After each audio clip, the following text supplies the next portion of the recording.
जय भीम, जय शिवराय मित्रांनो. मी मनीषा आणि मला तुमच्या सगळ्यांना काहीतरी सांगायचं आहे. काही दिवसांअगोदर माझे इंस्टाग्रामवरती 4 ते 5 हजार फॉलोवर्स होते आणि फेसबुकवरती 135K फॉलोवर्स होते. सो मला फेसबुकवरून इन्कम यायला पण स्टार्ट झाली होती. पण काय असतं ना, आपल्या आयुष्यामध्ये काही असे लोक असतात त्यांना आपण समोर गेलेलं कधीच चांगलं दिसत नाही. सो सेम माझ्यासोबत पण तसंच झालं. मी रील्स बनवत होते. मला म्हणजे माझ्या रिलेटिव्हमधून असे कमेंट पास झाले होते की तू रोज रील्स बनवती, तुला चांगलं वाटतं का माकडासारखं रील्स बनवायला. आणि त्यानंतर मला असं वाटलं होतं खरंच तसंच होत असेल, लोकांना नसेल आवडत म्हणून लवकर ग्रोथ नसेल होत, पण तसं काहीच नव्हतं.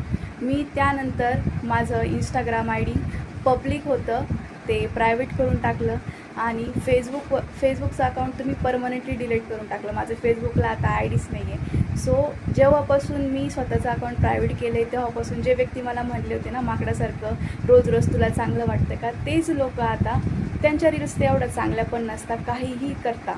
सो ते लोक आता रोज कंटेंट क्रिएशन करत आहे आणि त्यांच्या लाईफमध्ये ते खुश आहे.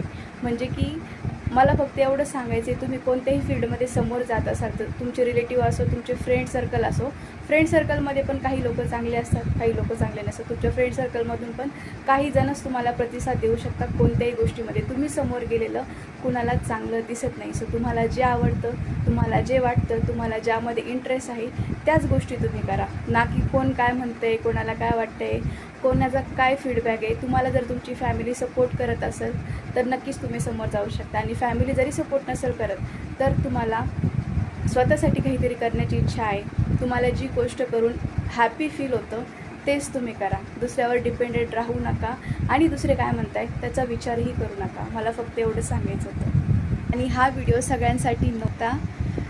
ज्यांना कोणी समोर गेलेलं चांगलं दिसत नाही त्यांच्यासाठी होता फक्त. सो जे सपोर्ट करताय,